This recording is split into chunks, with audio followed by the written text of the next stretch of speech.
Hi, I want to welcome you today to the maiden voyage of Yes, You. Welcome and thank you for being some of the first guests to view us on this journey that we're getting started.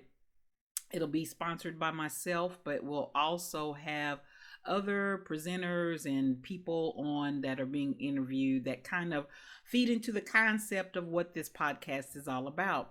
So, since this is our maiden voyage, as I said, I want to kind of give you an idea of what Yes You is about and then move on to what we want to talk about on today's topic.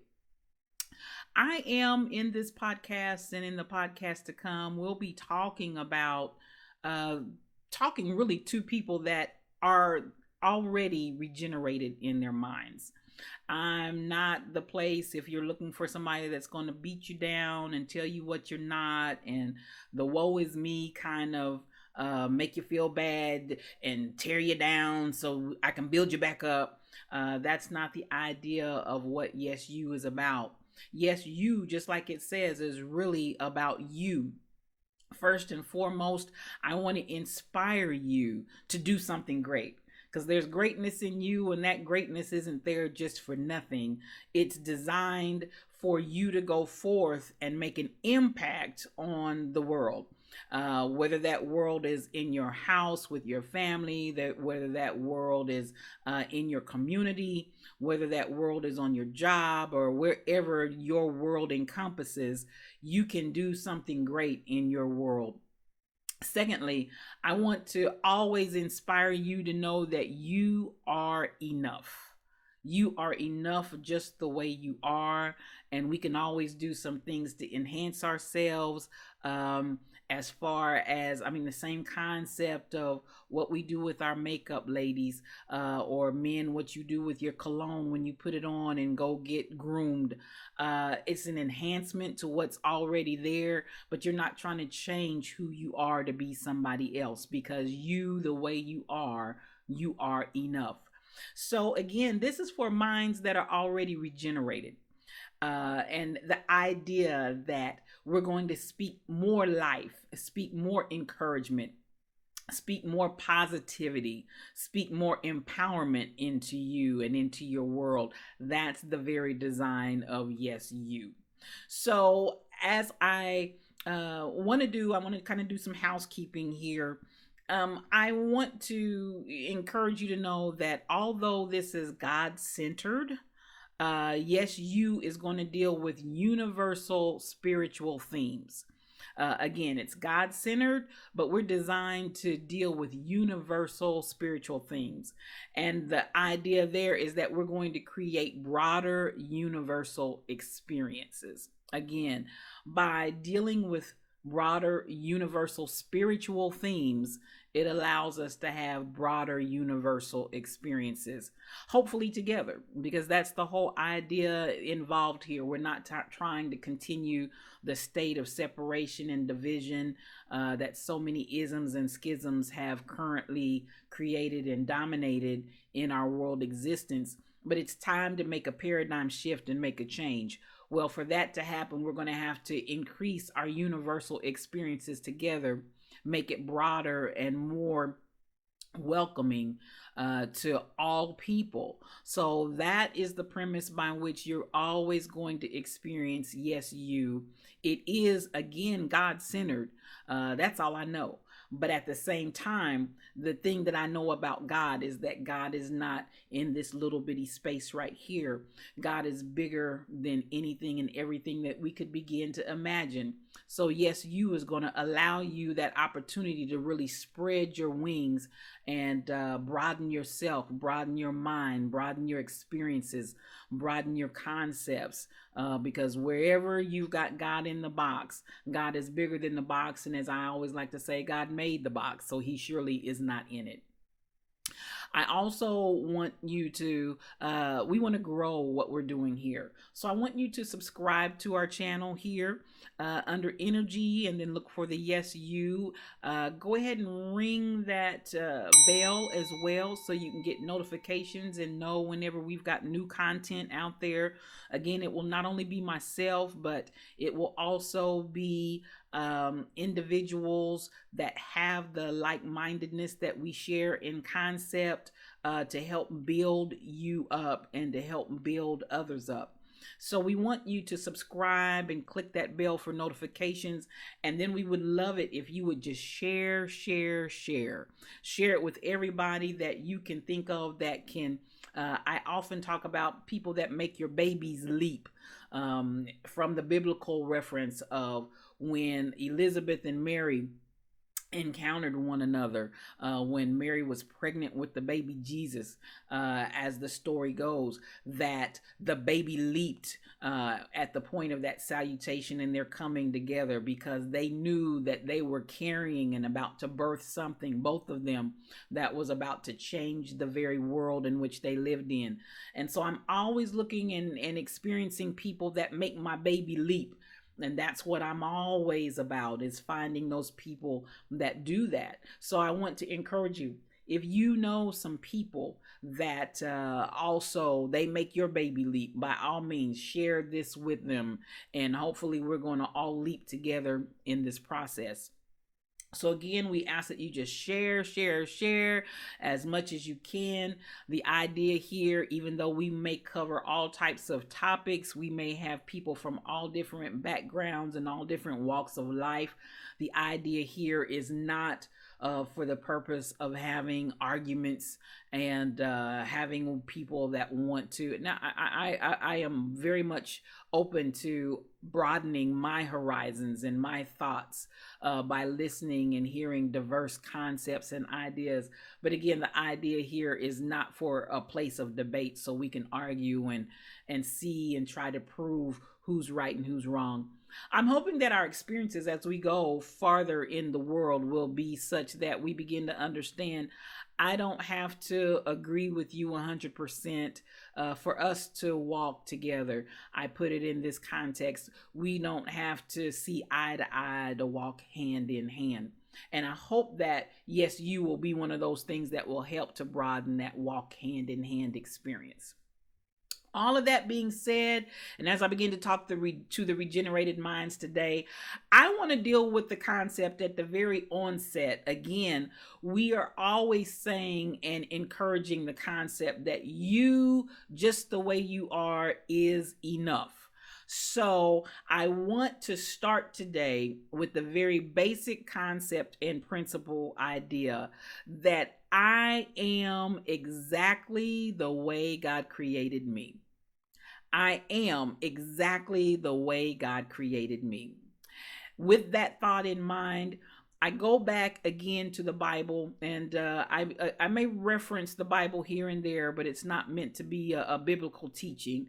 But in this reference, I go back to the idea that when God created mankind, the heavens, all the heavens had to say was that it was good and that it was very good.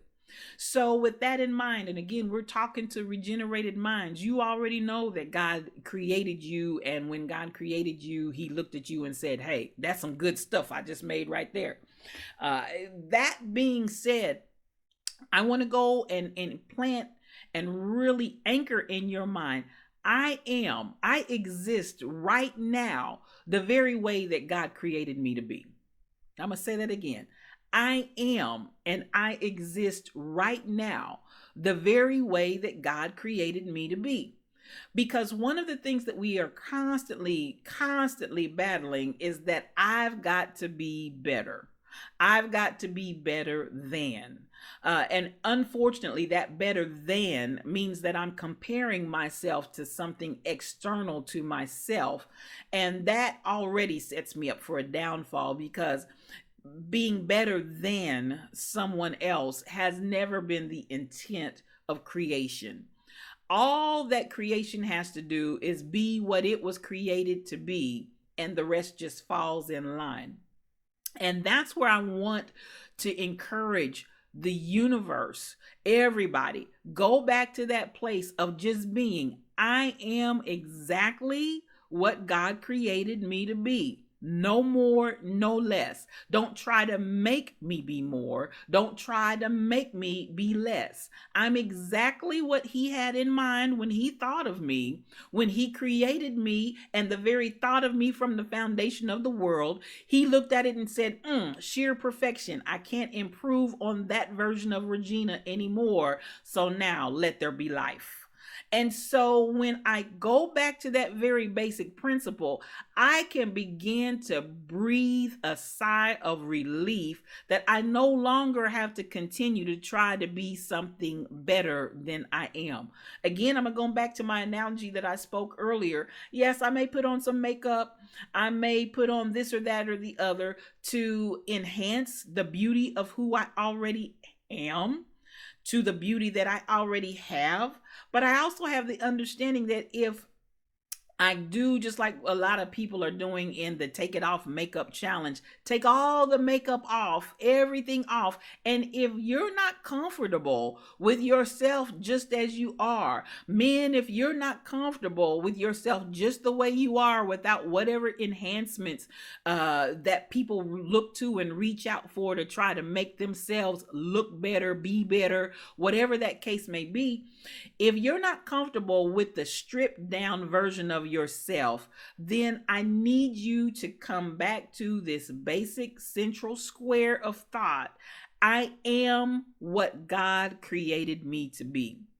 And what he created me to be was perfection in and of itself without additional enhancements.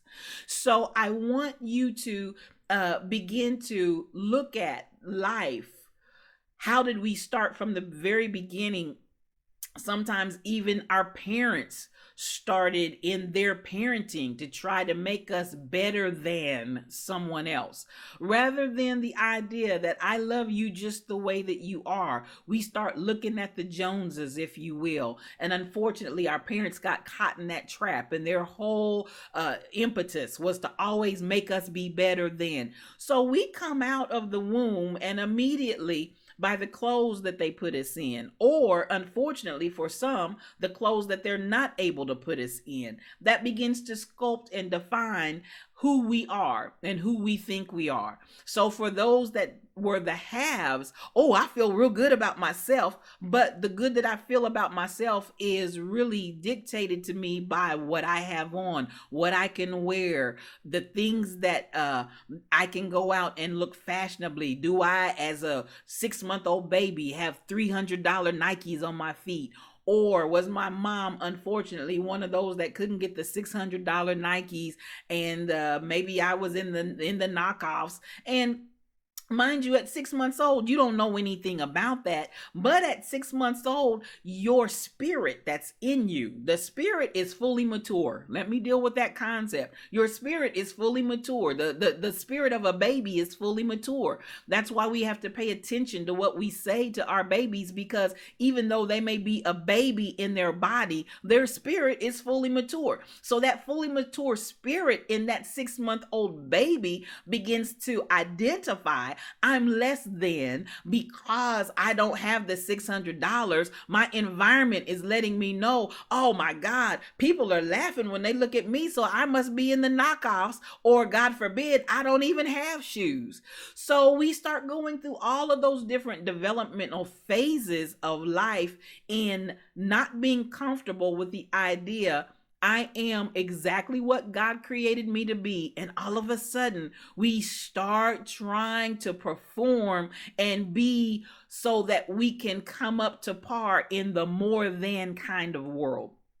So then, oh my God. So then I come out and I've got to be the best at everything. And so how many of our overachievers that are not comfortable with that very concept? I am exactly what God created me to be. I don't have to strive continuously, feverishly, and to a place of fatigue of always trying to be more than, because I want to make mom and dad or whoever proud. Or even within that internal, if you begin to internalize that thing and take that energy into yourself, then you begin to find yourself becoming the overachiever. I've got to try and do this this, and I've got to try to do that. So I've got to make not just an A, but I've got to make an A plus. And if an A plus plus is possible, I got to get the A plus plus, because people are looking at me. People have an expectation of me. I've got to perform. I've got to perform, because I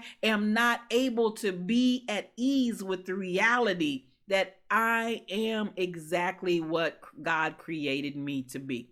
I am exactly who God wanted me to be. Well, for some, unfortunately, the flip side of that thing kicks in. And after we begin to look around and already feel defeated in our efforts, then we become the underachievers. We begin to undersee. I am in greatness, with power, with perfection. I am exactly what God created me to be. I am. And again, I'm talking to the regenerated mind. I am. I need to talk to you, because so many times, even in the things that we hear, we still, with people who mean well in their intention, they continue to tell us who we are not. They continue to tell us what we are not. They continue to tell us what we cannot do. They continue to tell us all of the negativity, and then expect to get a positive result from teaching us in a state of negativity. I look at those that now have taken that less than, that low self-esteem, that low condescending idea of yourself, of your energy, and you've not expected anything at all from yourself, because why should I try when I don't even have the ability to measure up? You know, I'm tired of people saying, pull yourself up by the bootstraps, when I don't have boots. And that's no situation of my own. I came and was born and birthed into a situation that was beyond my control. But yet and still, you're asking me to perform and pull myself up with bootstraps that mom and dad could not even provide for me. And now, because I'm in that level of existence, that seems to be the place that my life was relegated to, then all of a sudden I have all of these low self-esteem issues that I'm dealing with, and I cannot deal with the truth of the reality. I am exactly who God created me to be. And that again is with perfection. Everything that God does is in completeness. Everything that God does is in wholeness. Everything that God does is in the fullness of whatever it is He wants to accomplish. What we begin to find is, as you experience and learn more things about yourself, as you begin, I didn't know that was in me. Then another experience comes up and you get to learn yourself in another place. And I didn't know that was in me. And by the time you get finished, you begin to learn and find out all of these things that were in you from the very beginning.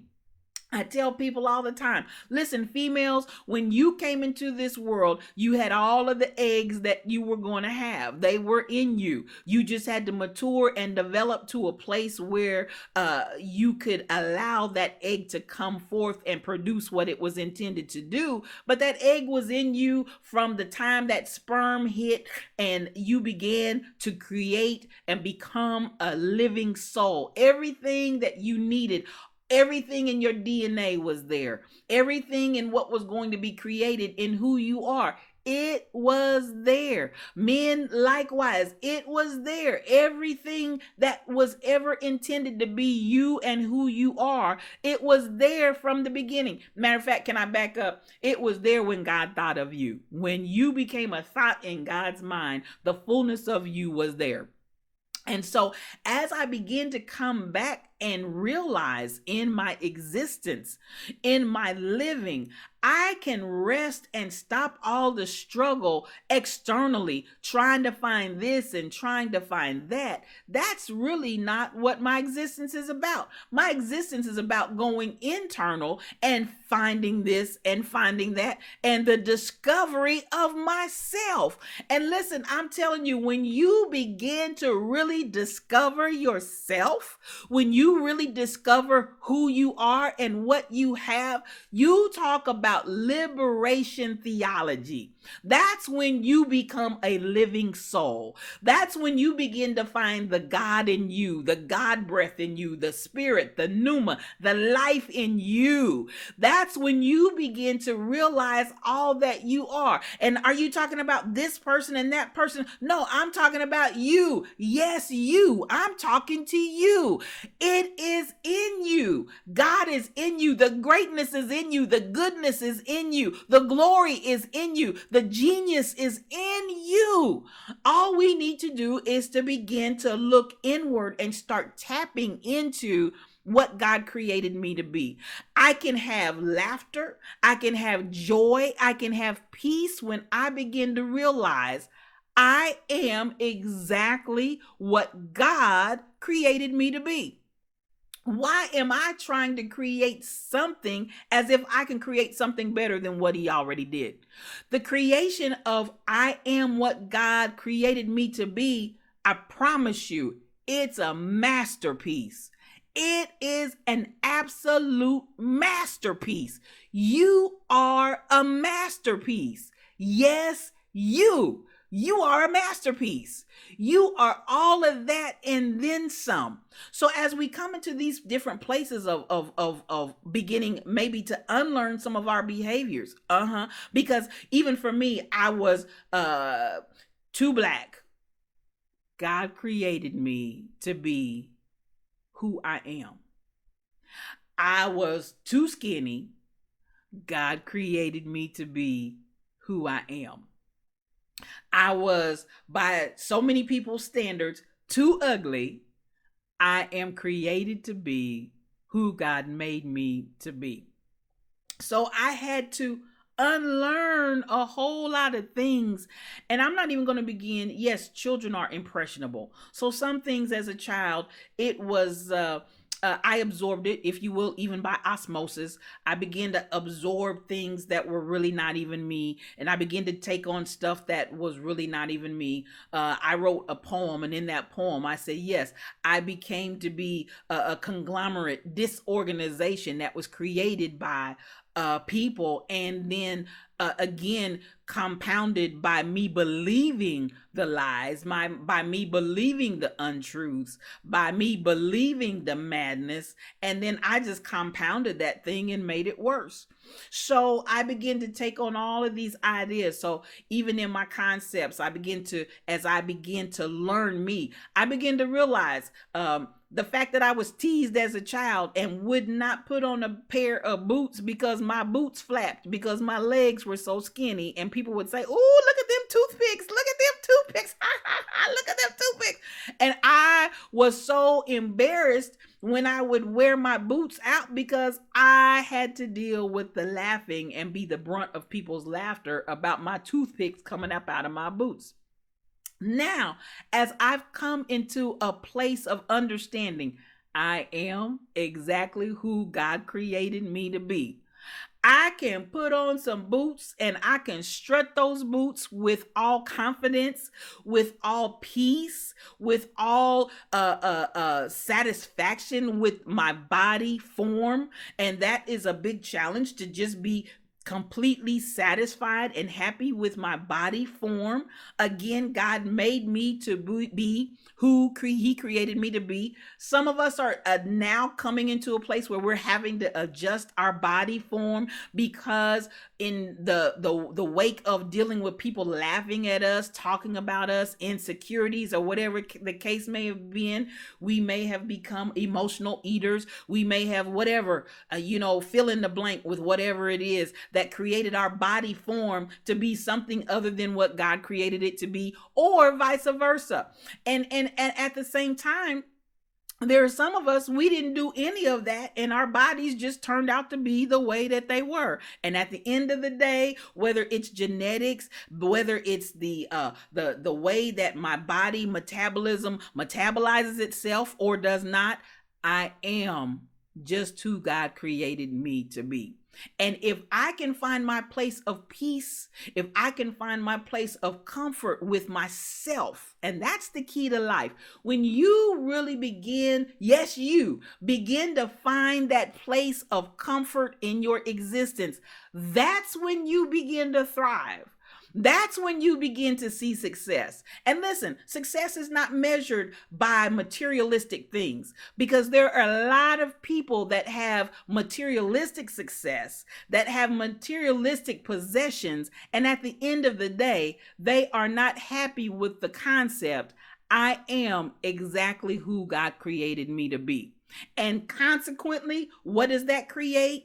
It's almost like a rat on a wheel in a cage. You're constantly running. You're constantly looking for this. You're constantly looking for that, and looking to this, looking to another person, looking to whatever it is external from yourself. Why? Because you are not able to sit squarely in your truth and reality.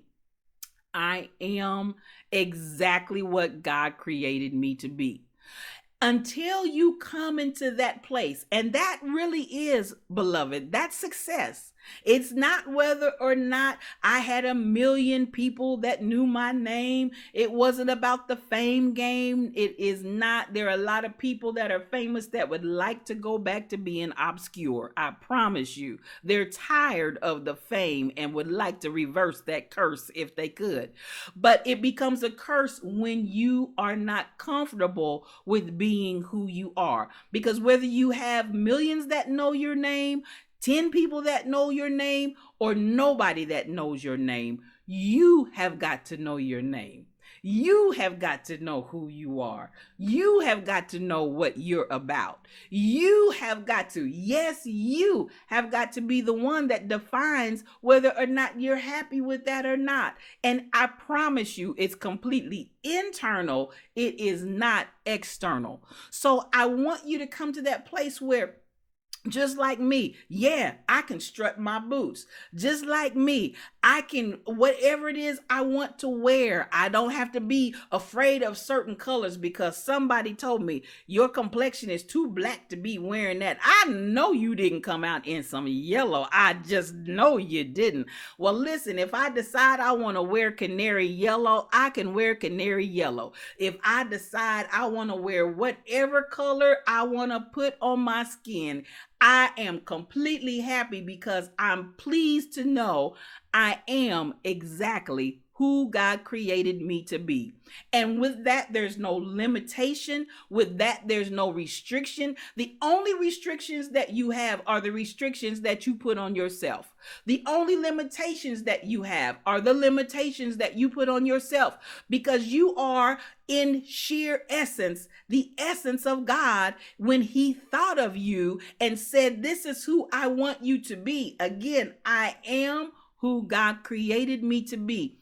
I am then, as such, the very essence of God. Again, my existence, my persona, my person, my being, I am the essence of God. And so I don't have to force the issue. I can relax. I don't have to. And I'm going to bring this up. I am a musician. I love music. Everything about our family has always been musically inclined. Our whole family is musically inclined. My mama says I don't play all the instruments. All I do is play the tambourine. But baby, she played the tambourine. She could play it on her elbow. She could play it on her knees. She could play it wherever she wanted to play that tambourine. She could play that tambourine on her whole body. So, that was a beautiful thing. But our whole family is musically inclined. And this is one thing that I began to learn. I naturally could pick up an instrument and be fairly proficient at it. But there came a point in time, my passion as a baby was drums. I had a hero. His name was J.D. Sloan. J.D. Sloan was and is one of the baddest percussionists you ever want to see that's ever walked the face of the earth. And that was my hero. I would sit and I would watch every move he made. I would listen to him on recordings, and whatever lick he did at the time, I got my catalogs. I had a Sears catalog. I had a J.C. Penney catalog. I had a Spiegel catalog. I'm naming out catalogs don't even exist anymore. Folks are like, who is that? I never, what? I had a catalog for everybody. I had a Lane Bryant catalog, and then I had some hangers that I put up on the chairs, and those were my symbols. And I had pencils or pens, whichever I could put my hands on, and those were my drumsticks. And I would put on that record. Y'all don't even know what vinyl is. I would put on that big old 78 record, not the 45, but they did have a 45, but I put on that big old 78 record. I'd go over to that console that looked like a piece of furniture. I'd open up the lid of the record player. I'd put that piece of vinyl down on that turntable, cue it up, and then I'd sit down all day and play to my heart's content because I wanted to play like J.D. Salone. And so I became fairly proficient as a drummer. But as time would come along, I eventually experienced a scenario where all of the musicians at our church ministry, they went off to college, me being one of the younger ones out of that group. And lo and behold, all the music from the church was gone, and there was nothing left there but me on those drums. Well, y'all know drums are okay, but in the church that I came from, we were a singing and a shouting church. You need some music.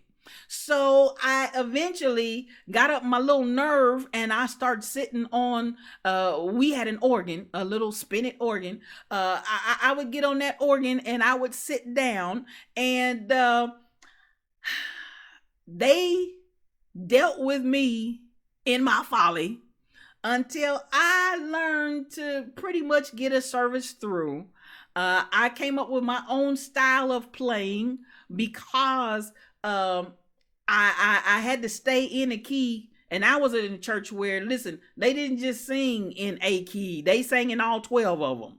So I created a system whereby I could get a service through with my little limited skills by using my little system of playing. And it gave us enough that we could get a service through. Well, some of the keys I began to learn, oh man, that's an easy key. I can play in that key. But then whenever we would get to a little more what we call an off key, don't sing in A, don't sing in B natural, don't jump up in some F sharp. Please don't do it. Please don't do it. Please, please, ma'am, please. As a matter of fact, for me, don't jump off in G. And I ain't really crazy about F, but if you go there, all right, because y'all know the Pentecostal, they really like F and G, so they gonna go there. They're going in, but that wasn't really my comfort zone. So thank God I was at a church where I could, what we call, put them in a key. Now, unfortunately, you musicians know what I'm talking about. Unfortunately, some of y'all play at churches where you can't put them in a key. You go to another key, they're not going to move with you. So what's going to end up happening? You got the music in F, you got one musician in G, and they singing in A, G, F sharp, and every other key on the board. Well, I was blessed to have a congregation that they could sing in my key, whatever key. As a matter of fact, it got to the point to avoid their frustration. They'd look at me and say, baby sis, put us in a key. Meaning, don't even let us start and then have you try to put us in another key. You start a key and we'll go where you are. Thank God. But as it would be, that was cool for my little country town that I called and grew up in, White Cloud. I love that place, love it to this day. White Cloud really was huge in making me who I am right this minute. But what happened was, as I grew and as I matured, my musical experience went outside of White Cloud. And then it was, Now, let my musical experience outside of White Cloud be on the drums. Hey, I put some moves on you. When everybody else was doing that bump, bump, bump, bump, bump, I had some syncopation and some other stuff up in there. And then as a female drummer on top of that, that wasn't looked at too favorably by many people. And God forbid, I was raised where we couldn't wear pants. And so, I'm sitting there with my legs legs all gapped and folk looking, talking about, Chad, I can see up your dress. Well, close your eyes. But anyway, I had all of that to contend with on the drums. I'm feeling comfortable. But then when it became necessary for me outside of my comfort zone to get on the keys.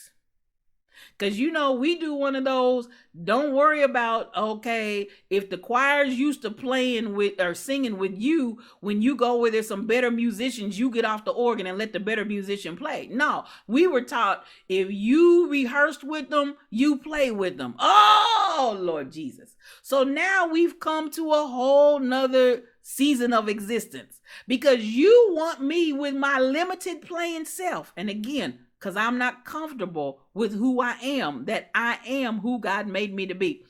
I am that person that even in the keys that I'm comfortable and confident in, when I sit down next to what I consider to be a better than, that's what we started talking about, the better than experience. When I feel my energy goes back and digresses back into that better than experience of living, I'm sitting there looking at E flat, which is my key, and I'm like,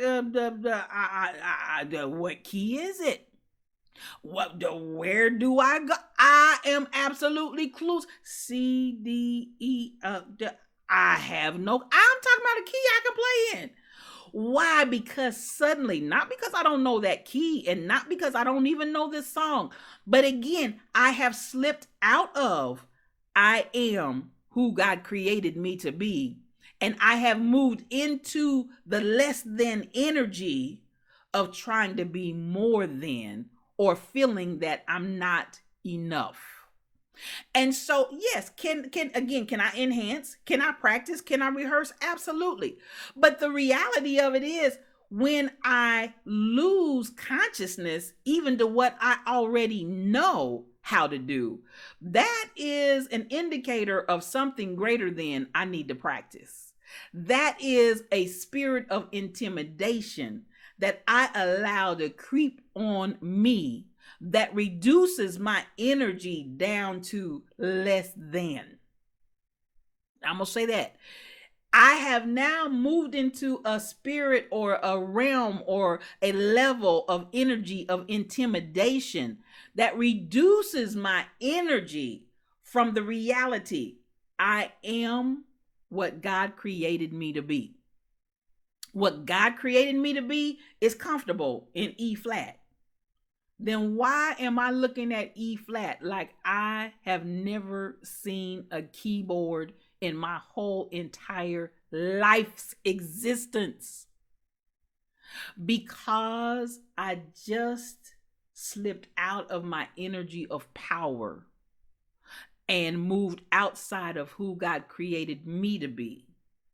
And I've now started judging and feeling and sensing negative less than energy based on somebody else's experience and ability that's external to myself, that my mind and my emotions are telling me you have now stepped into the realm of less than. That's all it is. That's all it is. Because there's no other reason why I should be looking at that keyboard as many times as I've played. And listen, we were raised, whenever you go out in public, you put your best foot forward. You don't go out and rehearse on the crowd. That's not your time to rehearse. That's not your time to pick something that you don't really know solidly and feel comfortable. Whenever you go out in the crowd, you put your best foot forward. So I already know when I'm coming out here, I'm putting my best foot forward, and we've already selected the song that I'm already solid and strong in. Why am I tripping out?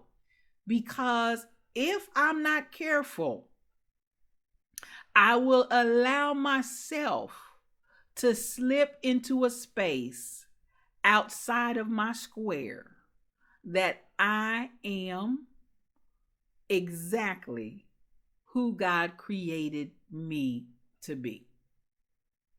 I don't need to measure myself by anybody else's measuring stick. I don't need to measure myself by anybody else's ability. I am successful when I continue and continuously do me. It's the God in me. Get on that organ and play with the God in me. Put on my boots and wear them with the God in me. Put on whatever color of clothing with the God in me. Stop trying to perform for the people and plainly and simply display the God in me, because it's fabulous, because it's fantabulous, because it's spectacular, because it's awesome, because it is exactly the masterpiece that God created it to be. And I don't have to do any more, because guess what? I can't do any better on me than what God made me to be. Oh yeah, I can embellish, I can enhance with some makeup here and some whatever there, but that does not change the core of who or what I am. And I don't have to change. And this is the beauty of it. I surely don't have to change it for you. Hello. I do not have to change who I am to make you happy.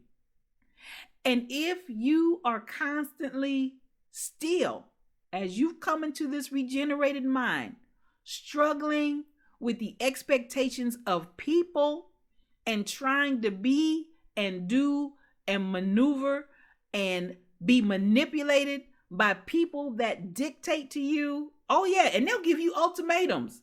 Either you do this or can't help you. Can't help you. Because that's not the way love works. And so if you're in my world, if you're in my space, if you're about Regina, as much as Regina's about you, I'm about you. I'm about loving you just the way you are. This is a judgment-free zone. This is a judgment-free zone. I'm not going to judge you. You are exactly who God created you to be. We can go along on the journey together. We can experience and enjoy each other with the respectful understanding that I am exactly who God created me to be. You are exactly who God created you to be. And neither one of us should impose on the other the demand to change that. Am I talking to anybody? That is my thought for today. That is my thought for our maiden voyage here on Yes You. That is hopefully something that can help you to continue in your journey with the regenerated mind.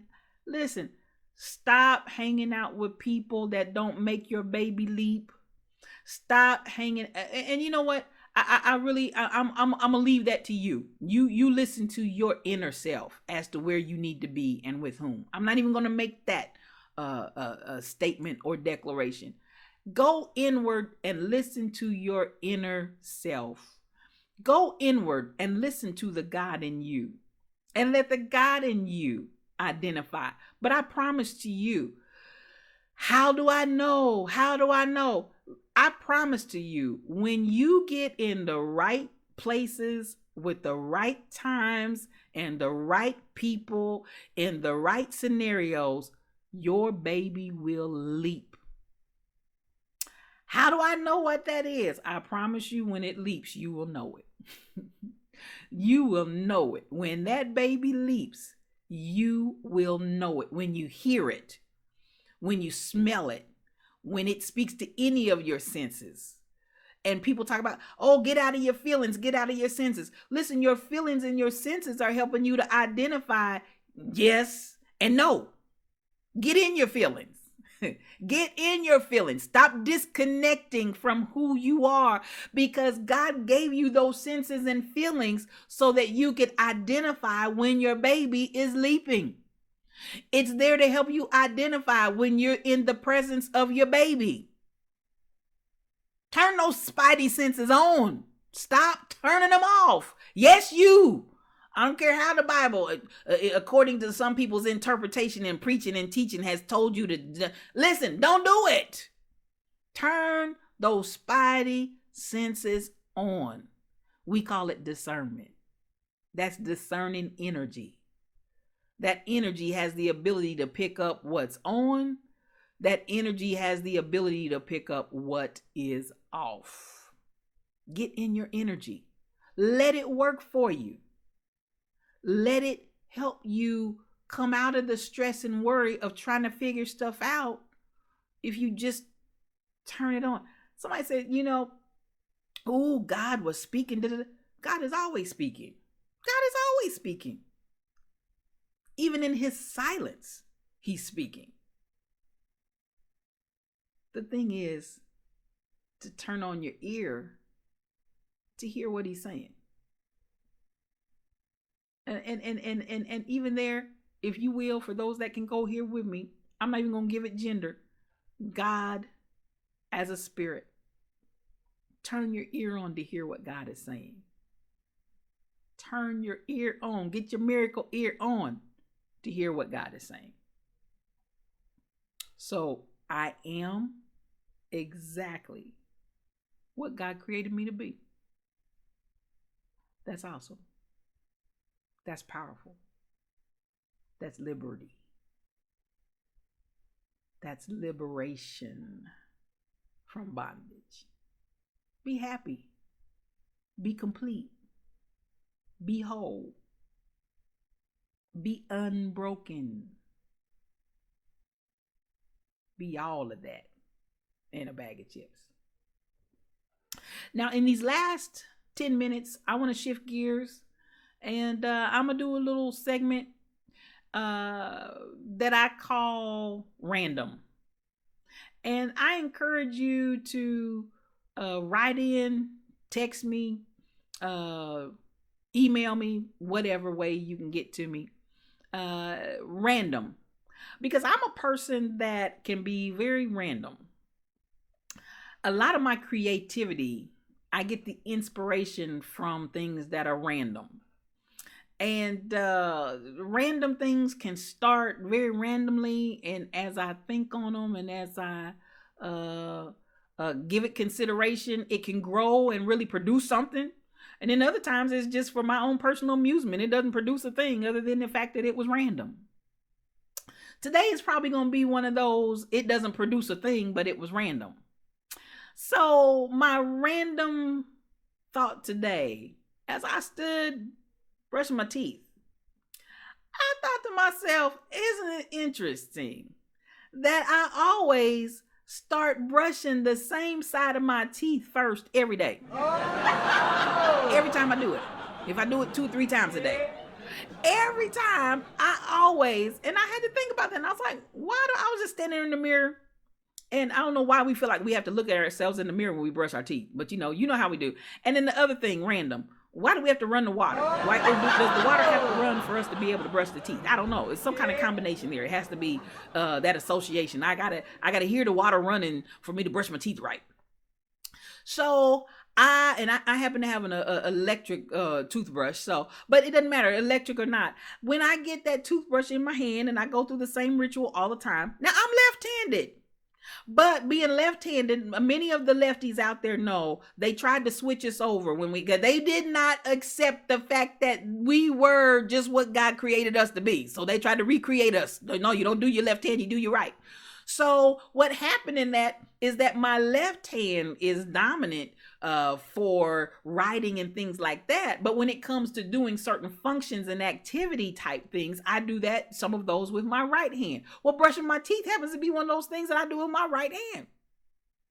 And so I'm standing there, and so I'm looking, and I put on my, now mind you, I gotta put the toothpaste on with my left hand because that's the only hand that can maneuver it. But I put it on the toothbrush in my right hand, and then I lift my toothbrush to my teeth and automatically go for that left side of my head to start brushing my teeth. And I thought, random thought. Why is it, and what is the psychology behind why I always go to the left side of my head first and start brushing my teeth? Now that I don't know, I don't know. But if somebody out there figures it out, yes, you, and even you, if you figure it out, you let me know, because that's my random thought for today.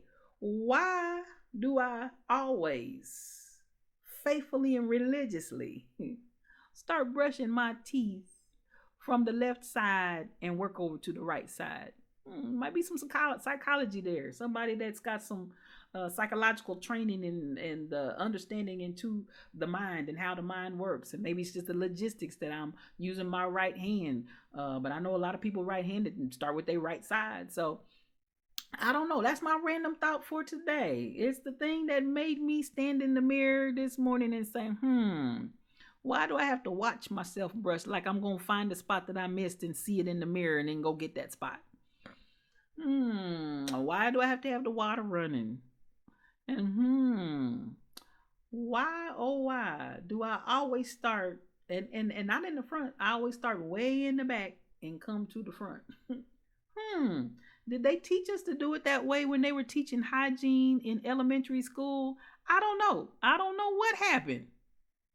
But whatever it was, it stuck. Because I do it every single time. That's random. Appreciate you for joining me today for Yes You. I love you. I appreciate you. I really want you to stand in this truth.